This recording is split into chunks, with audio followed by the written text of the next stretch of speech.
Welcome back to the Deep Dive. This is where we take stacks of information, often complex stories, and really try to distill them into the key insights you need. And today, we're jumping into something, well, pretty urgent. A fast-moving story that's already sent shockwaves across global markets, and maybe most painfully, right through the heart of American manufacturing, Detroit. Yeah, what we've seen just in the last few hours is this direct collision. You've got bold political demands meeting really stark economic realities. It's igniting what some people are always starting to call the steel standoff. So our mission today is to unpack the sources we have, understand this sudden turn of events, figure out what it means for places like Detroit, which are truly on the front lines here, and the wider implications for global stability. It's a really fascinating intersection, maybe a concerning one, of politics, economics, and, well, real lives, all playing out right now. Okay, so let's unpack this. Where did this all really begin? Well, the catalyst, the thing that kicked this all off, was a pretty powerful new demand from former U.S. President Donald Trump. He was speaking at a campaign-style rally up in Michigan, just miles from Detroit, actually.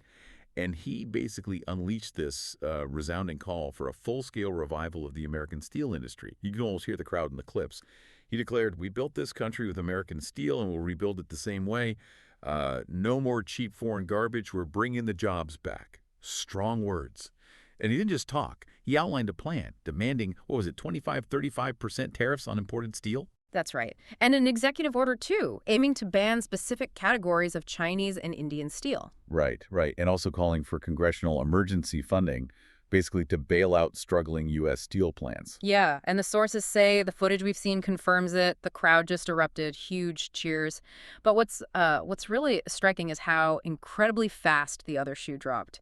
The global economic machine reacted almost instantly. I mean, within an hour of that announcement, Mark Carney, former Bank of England governor, now a major economic advisor internationally, he held a press briefing from Toronto, and he did not mince words. It was what many are calling a scathing rebuke to the proposal.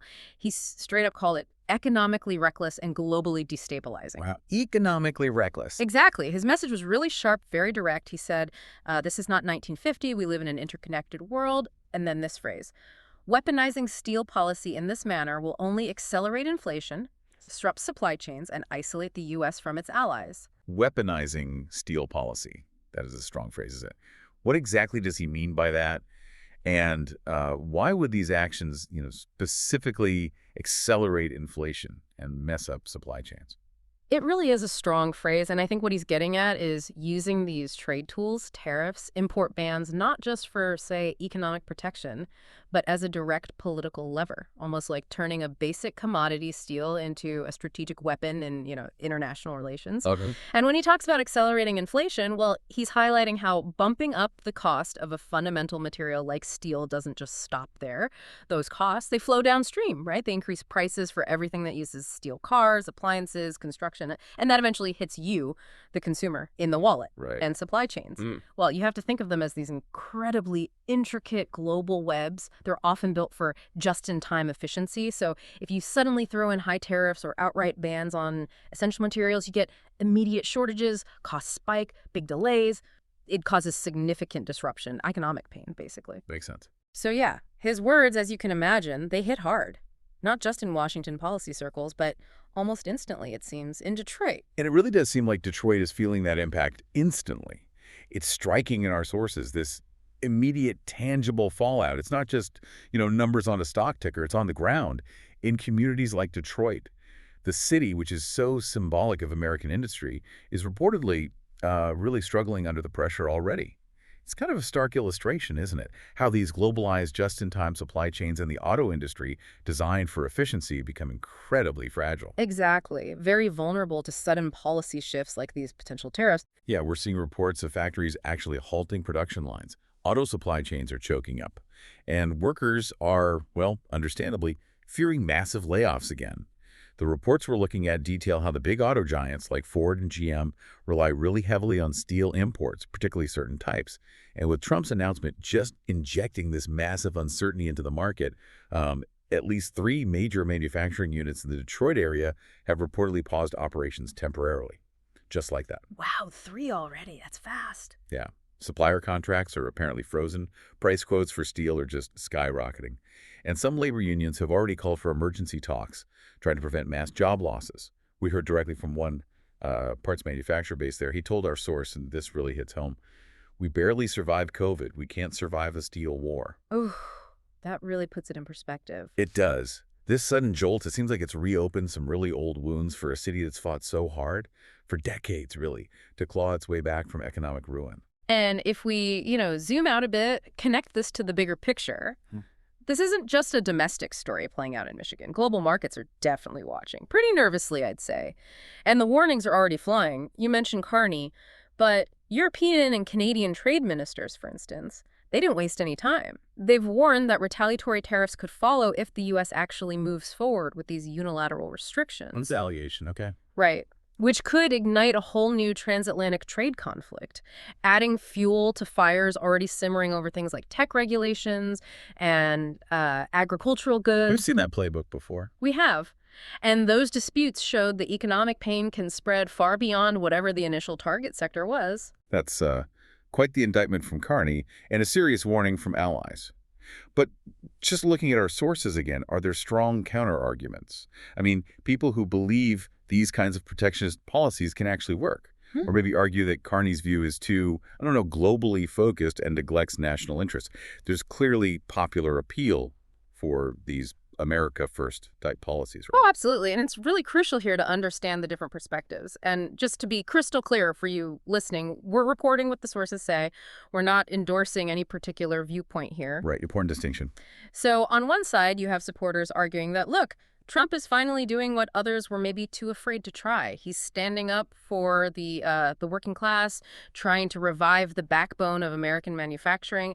They see it as a totally necessary step, protecting domestic industries, protecting jobs from what they perceive as unfair foreign competition.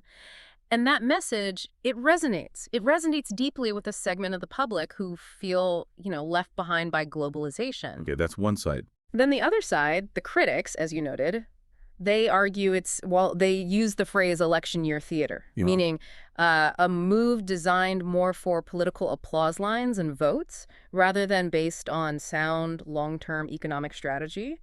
And they immediately point to the very real consequences for actual people, especially in cities like Detroit, right?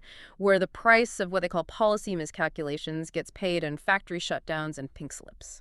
So a potential short-term political win versus long-term economic stability concern. That's the core tension, yes. Okay, so as we look ahead now, what does this all mean for what happens next? Our sources, they kind of leave us with several really big open questions, like will Congress actually back this aggressive steel plan, especially given the immediate fallout we're already seeing signs of? That's a huge question. Political alignment versus economic reality. And how will President Biden respond? Will we see maybe his own economic counter moves, perhaps trying to stabilize markets or, reassure international allies? Or maybe even offering alternative support for the domestic industry. Lots of possibilities there. Definitely. And then there's Wall Street, global investors, international partners. Yeah. How will they ultimately react beyond these initial jitters? This is a pretty unexpected steel showdown. Market sentiment is key. Confidence can be fragile. One thing seems certain, though, from everything we've reviewed. Tonight's events have, profoundly shaken Detroit. And they've absolutely reignited a debate that could fundamentally shape the future of the American economy. The image painted in these reports is really vivid. Factories potentially going silent, markets trembling, and this battle over steel and maybe political supremacy starting all over again.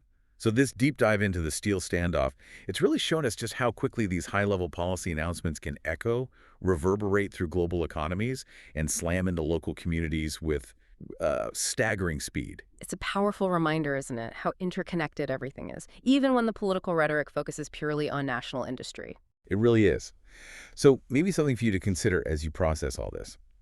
In this increasingly globalized world we live in, where does that line truly lie?